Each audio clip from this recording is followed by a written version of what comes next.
सभी को जय हिंद दोस्तों। आप सभी का हार्दिक स्वागत है इंडिया स्ट्रॉन्ग रिएक्शंस पे। आशा करता हूं कि आप सभी लोग बहुत अच्छे होंगे। तो आज की इंटरेस्टिंग और इंपॉर्टेंट वीडियो में आप देखेंगे कि भारत का नाम सुनते ही और आरजू काजबी के जवाब से चीमा का हाल हो गया बेहाल और चीमा का दर्द आप देख सकेंगे इस वीडियो में, जिसे देख के आपको काफी मजा आएगा। तो ये वीडियो काफी इंटरेस्टिंग होगी, आपको बहुत कुछ जानने को मिलेगा। तो इसे अंत तक देखें और चैनल पे नहीं है तो चैनल को सब्सक्राइब कर दें, ताकि हम आपके लिए लेटेस्ट इंपॉर्टेंट और मजेदार डिबेट्स लाते रहें। तो चलिए पहले ये वीडियो देखते हैं और अंत में इसके बारे में बात करेंगे। जय हिंद, जय भारत। कल मुझे ये बात बोली गई, मैं आपको स्क्रीनशॉट भेज सकती हूँ। और मैंने तो वहां पे कोई मुहाजिर वाली बात नहीं की थी। मेरा नाम काजमी देखकर उस बंदे ने लिखा कि जी ये मुहाजिर जो है, ये बताएगी हमें कि पाकिस्तान में क्या होना चाहिए। मैंने आपको बताया ना, आप लोग खेलते हैं विक्टिम कार्ड। वाह, आपको शौक है विक्टिम कार्ड खेलने का। विक्टिम कार्ड से आप समझते हैं आपको ज्यादा रेलेवेंस। पूरी की पूरी एक मुहाजिर जो कौम है ना, सिंध में आबाद है और वो हुकूमत बना के बैठे हुए हैं। उनके 6 मिनिस्टर हैं कैबिनेट के अंदर। जिस मुहाजिर जो आप बात कर रहे हैं ना, अल्ताफ हुसैन के अंदर, लाहौर कराची के अंदर अल्ताफ हुसैन का डंका बोलता था। एक फोन लंदन से करता था ना मुहाजिर, वो जो मुहाजिर लंदन से एक फोन करता था। आप तो यहाँ पे बेबस नजर आ रही है ना अपने आप। वो तो सर बनाई भी जमात है ना। एमक्यूएम को किसने बनाया है? एमक्यूएम को भी तो यही मिलिट्री स्टैब्लिशमेंट लेकर आई थी ज़िया-उल-हक के जमाने में। लेकिन बात सारी ये है कि मैंने कल उस बंदे को ये कहा नहीं था कि मैं कोई मुहाजिर हूँ। मैंने सिर्फ एक बात की वहां पर, और उसके ऊपर वो धनाधन शुरू हो गया कि जी ये देखो ये मुहाजिर हमें बताएगी। तो मैं ये कह रही हूँ कि अभी तक मुझे ये सुनना पड़ रहा है। आप देखें, जो लोग विक्टिम कार्ड खेलते हैं ना, उनके विक्टिम हवाले कार्ड से नहीं खेले। बातें करते हैं कि यार ये अच्छे हाँ, भले प्रिविलेज्ड लाइफ गुजार रहे हैं, नहीं अच्छी नहीं भली नहीं नहीं मजे नहीं में हैं, सर, सौखे मेरी हैं, पढ़े लिखे हैं, अच्छी यूनिवर्सिटियों पे नहीं, पढ़े तो हैं। आपको क्या ख्याल है आपका? अगर मैं फुटपाथ पे बैठूंगी तभी मतलब मैं ये बात कर सकती हूँ? और आपका क्या ख्याल है? मैंने उन साहब को छोड़ दिया होगा? मैं उनको वही ट्विटर से लेके ना घर तक पहुंचा कर आई थी कल ट्विटर पर सुने, ही। बात सुने आप मैंने कहा ये विक्टिम कार्ड है। 80 साल से जहां बंदा रह रहा हो वो मुहाजिर कैसे हो सकता? तो आप ही लोग कहते हैं ना मैं मुहाजिर। मुझे तो कोई मिल जाए, मेरी जहाँ मेरी पर रहता मेरी हूँ, उर्दू की एक्सेंट सुनकर कहते हैं आप मुहाजिर है। तो कहाँ से है आपके पास? मुझे तो पता ये ही नहीं। सुनकर बस। आप देखिए, किसी सर आप एक तो बंदे मासूम ने, आदमी है ना सर, आप इंतहा के शरीफ आदमी है सर। आपके ये दो मजे तीन की कह बात, के लोग इस तरह के मजे की बस बात पता क्या है, समझ मजे की बात क्या है? किसी एक बंदे ने कोई एक बात कर दी, आपने उसी में। के ऊपर विक्टिम बन गई। तो जो सर 100 विक्टिम नहीं बन गई सर। ये याद करें कि अभी 2 दिन देखिए, पहले आप की बात लोग बता रही हूँ। आप मैं लोग कोई मजे पुराना लेते किस्सा हैं, नहीं सुना रही सर। 2 दिन और पहले की बात बता रही हूँ। उस आप दिन लोग मजे बल्कि लेते धर्मेंद्र हैं, जी की डेथ हुई थी, उस दिन की बात बता रही हूँ। आप लोग मजे लेते हैं विक्टिम कार्ड बन के। मैं आपको बता रहा हूँ ना, हमें पता आप है। लोग भी लेते हैं ना? आप लोग नहीं लेते? आप लोग वो जी हमारा कार्ड देख देख के बलूचिस्तान में गाड़ी से उतार के मार दिया। क्यों विक्टिम कार्ड अच्छा, अब खेलते आप हैं? बलोची हो गई हैं। अच्छा, अब आप नहीं, बलूचिस्तान पहुंच मैंने गई हैं, ये नहीं ये कहा कौन कि विक्टिम कार्ड? नहीं, मैं क्या आपको कह रही हूँ कि आप पंजाबी भी तो अभी ये आपके विक्टिम मुंह कार्ड से खेलते हैं। ये वो नहीं देखे निकला। कि हम लोगों को कार्ड देख देख के मारे नहीं। मैं एक सही बात बता रही हूँ आपको। आपको पसंद नहीं आया मुझे, मैं समझती हूँ आपका दर्द। आपको आपको अच्छा नहीं लग रहा। कोई बात नहीं, मैं तो नेक्स्ट सिर्फ क्वेश्चन। इतना कह रहा हूँ, आपके मुंह से एक दफा नहीं कभी निकला कि पंजाब के लोग जब जाते हैं बलूचिस्तान तो वहां पे उनके आईडी कार्ड देख के गोली मार दी जाती है। वो तो आप नहीं बोली।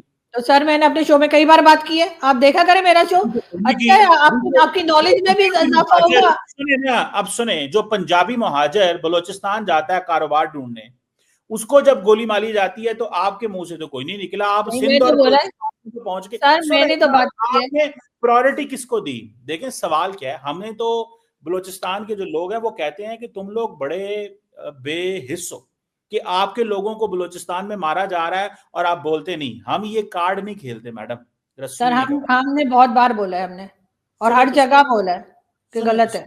मैंने, हम ये कार्ड नहीं खेलते जो आप लोग कार्ड खेलते हैं। यहाँ पे रह के सारा कुछ करके कौन होता है आपको और मुझे बताने वाला कि तुम पाकिस्तानी हो या तुम कराची से हो, सिंध हो, मुहाजिर हो? कौन कौन होता है? कोई भी नहीं। सो हमें तो सिस्टमैटिकली वाइप आउट किया जा रहा है बलूचिस्तान से। और आपको इस चीज का पता है कितनी डेड बॉडीज वहां से आती हैं? जरा सुनिएगा ना, बात सुन लें, हौसला करें। जो असल पंजाबी मुहाजिर मारा जा रहा है वो पंजाबी है, ठीक है, जो बलूचिस्तान में जाता है कारोबार करने। And forget that, not just in Balochistan, Iran के अंदर भी अगर कोई पंजाबी जाता है तो उसको वो वहां ईरान के अंदर मार के आते हैं। अभी बहुत सारे गुजरांवाला के और मंडी बौलदीन, गुजरात और इन इलाकों के लोग जो ईरान में थे, उनको सिस्टमैटिकली वहां पे कत्ल किया गया। तो मैं समझता हूँ ये जो विक्टिम कार्ड है ये नहीं खेलना चाहिए हमें। एक बंदे ने ट्विटर पे आपको एक छोटी सी पोक कर दिया, आपने 15 मिनट उसके ऊपर अपना विक्टिम, मैं मर गई, मैं मर गई, मैं मर सर गई। 15 मिनट से आप ही बोले जा रहे हैं, मैं तो आपको मैं एक आपको एग्जांपल कह दे रहा रही हूँ, थी, आप मैं अपना लेके बैठ गए दुखड़ा। एक तो हर इंटरव्यू में सर आप मुझे बुलाते हैं और खुद का इंटरव्यू देते रहते हैं, लास्ट टाइम भी यही हुआ था सर। मैं देखिए 38 मिनट के शो में सर मैं 8 मिनट बोली थी, 30 मिनट आपने कहानियां सुनाई है। बिल्कुल। मैं ये समझता हूँ कि देखें, जो व्हाट्सएप जो है ना, ये बच्चों को बहुत खराब कर रहा है आजकल। तो मैं ये समझता हूँ कि हमें अपने बच्चों को एजुकेट करना चाहिए। कि मैं आपकी बात नहीं, आप नहीं है बच्चे, मैं हाँ अपने वो तो बच्चों मुझे को पता है। जो मैं समझता हूँ बच्चों को हमें एजुकेट करना चाहिए कि भैया ये विक्टिम कार्ड खेलना बंद करें। आप इस सिस्टम का अच्छा। हिस्सा है, पार्ट एंड पार्सल है यहाँ का। ये चीजें छोड़ें, ये जो आपने ये जो ये ढकोसले रखे हुए हैं वहां पे, जो मुहाजिर आप कह रही हैं ना, वो सिंध के अंदर पूरी की पूरी हुकूमत बना के बैठे होते हैं। मतलब पूरी की पूरी यहाँ पे कुछ 6 मिनिस्ट्रियां, कुछ पता नहीं कितने सेनेटर क्या क्या करके बैठे हुए हैं। और जो रियल मैं तो जो तब मानू ना सर, जब आप ताने मार रहे हैं भारत में कि जी उनकी मिनिस्ट्री में या उनकी पार्लियामेंट में मुस्लिम नहीं है, तो आपने कितने हिंदू हिंदू जो है या सिख जो है तो उनको भाई मिनिस्ट्री में रख लिया, एक आध दिखाने के लिए आप लोग करतारपुर कॉरिडोर आपने बना लिया और उसी का दर्द आपको होता रहता है और अब बार बार उसकी फोटोज लगाते रहते हैं, वो देखो जितने सिख आ गए। मैं तो उस दिन मानूंगी जिस दिन बहुत सारे हिंदू फैमिलीज भी आकर यहाँ पे विजिट करें और यहाँ पे अगर कोई मंदिर इनकेस आप लोगों ने छोड़ दिया डिमोलिश करने से, तो वो उसको देख सके। लेकिन नहीं, यहाँ तो अभी तक आप वही कहानी चला रहे हैं कि हिंदू मुस्लिम साथ रह नहीं सकते। तो भाई मुस्लिम मुस्लिम साथ रह सकते हैं, क्या आप ईरान के साथ, क्या आप अफगानिस्तान के साथ रह पा रहे हैं? अफगानिस्तान के लोग कौन है सर? मुस्लिम ही है ना, वो जो हर दूसरे अच्छा दिन आके फट रहे ये हैं। बताएं, अच्छा डॉक्टर साहब ये बताएं कि वाकई नरेंद्र मोदी साहब अगर वहां झंडा लहराने ना जाते तो क्या रहता, कोई कुछ भी नहीं होना था साल बाद। मतलब एक क्यों तासुर देना चाहते हैं वो, क्यों तासुर देना चाहते हैं कि भाई हम एक मेजॉरिटी हैं? मतलब अगर ना भी जाते तो गुजारा हो जाना था वहां पे। तो ये आप तो मोदी साहब तो आपकी सुनते हैं मैडम, मैं आपसे इसलिए पूछ रहा हूँ। सर मैंने ही मेरा भेजा ख्याल था है उनको, झंडा लेके मैंने ही भेजा था सर। पाकिस्तान, चले इतनी ना छोड़ें, सिर्फ आपको सुनते ही हैं आप। आगे अगली जगह पे ना पहुंचे, मैंने ही भेजा था उनको। जितनी आपको वो सुनते हैं उतनी अपनी जो है ना वो पोजीशन में रहें, अगले एक स्टेप आगे जाने की कोशिश ना करें। एक तो फौरन फैल नहीं जाती हैं आप, फिर आप सर। की तारीफ की सर आप मैं, उधर ही लेट गई। मतलब अभी वो जो है ना, फिर कहेंगे हम तो महाजर हैं, आप पूछ हमारी सुनता लिएगा कौन। सर। एक्चुअली दोस्तों बात ऐसी है कि जब से प्रधानमंत्री मोदी ने राम मंदिर में झंडा फहराया है तो कुछ पाकिस्तानी खासकर चीमा जैसों को काफी ज्यादा मिर्ची लगी है। और जैसे आरजू काज़मी ने यह कहा कि पाकिस्तान में मेरे साथ सोतेला व्यवहार होता है, चीमा अपनी औकात पे उतर आया, चीमा के अंदर का जो जहर है वो बाहर आने लगा। पर मुझे एक बात बता चीमा, क्या तुम पाकिस्तानी किसके साथ भेदभाव नहीं करते? चाहे वो बलोचिस्तानी हो, चाहे वो सिंधी हो, या फिर खैबर पख्तूनख्वा के लोग हों, वो खुद सब तुमसे परेशान है क्योंकि जो पंजाब सूबा है तुम्हारा वो सबको डोमिनेट करता है, उनके साथ एक भेदभाव करता है। ये खुद पाकिस्तान में रहने वाले लोग इस बात को मानते हैं। और चीमा तुझे इस बात की बड़ी तकलीफ है कि भारत में मुसलमानों को बीजेपी जो है टिकट क्यों नहीं देती? तू ये बता कि पाकिस्तान में पार्लियामेंट में कितने हिंदू हैं? चल पार्लियामेंट की बात तो छोड़, जो हिंदू वहां पे रहते हैं तुम उनको चैन से भी जीने नहीं देते। कहां पे 15 से 20% की पॉपुलेशन थी हिंदुओं की, अब कहां पे तुमने एक आधा % जाके छोड़े हैं? क्या ये बोलने से पहले तुझे शर्म नहीं आती? और मैं बार बार पाकिस्तानियों को कहता हूं कि वो किसी भी देश के मुसलमान हो, पाकिस्तानियों को उनका चौधरी बनने की जरूरत बिल्कुल नहीं है। नहीं सर, मोदी जी सुनते, ये मैंने तो उनको आपने कहा था मोदी जी आपने इतना टाइम हो गया राम मंदिर को बने, कोई फ्लैग व्लैग तो लगा दें, तो इसलिए चले गए सर, टाइम आपने निकाल कहा के। था हम तो महाजर हैं, हमारी तो सुनता कोई नहीं उधर आप। और अभी ये बता रही हैं हूं मैं महाजर, लेकिन इंडिया के वजीर आजम को मैंने वहां भेज दिया। देखें आप क्या डबल स्टैंडर्ड सर है। वो एक रिस्पेक्ट जगह पे करते बैठ हैं, के आप, मैंने उनसे कहा तो कि चले 1 ये साल हो बताएं, गया राम मंदिर को, आप फ्लैग तो लगा दें जाकर मोदी जी को, ये तो वो फिर बताएं, चले ये गए। बताएं अभी यहाँ तो भी वो मोदी अबू साहब धाबी भी जाएंगे, अबू धाबी भी फ्लैग लगाएंगे जाके, याद रखिएगा अबू धाबी का मंदिर है। जो मर्जी करें, अबू धाबी वो करें। मैं कह रहा हूँ आखिरी सवाल है, बस थोड़ा आंसर कर दें जरा सीरियस हाँ नोट पे। हाँ मोदी सर साहब सीरियस।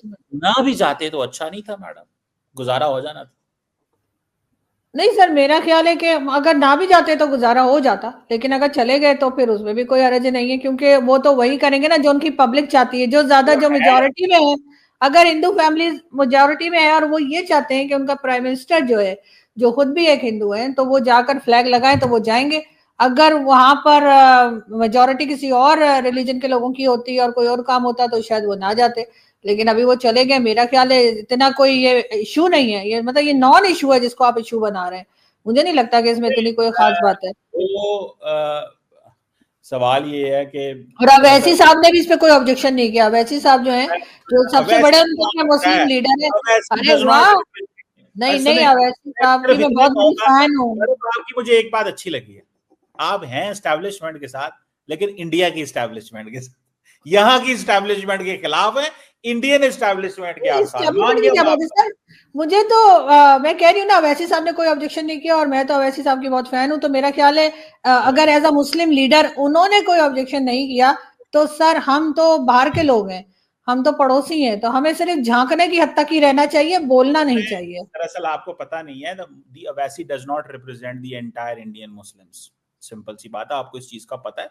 वो एक हैदराबाद में उनकी कुछ सीटें आती हैं और वो जीतते हैं, but he does not represent entire Indian Muslims. Any how, doctor आरजू काज़मी साहिबा, thank you for standing with the establishment of not Pakistan but India.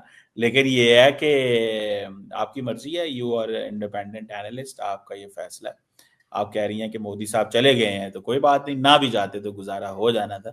अब उनको मोदी साहब को ये आपकी बात भी बुरी लगनी है कि इतना भी आरजू ने मुझे क्यों कहा, ना भी जाते।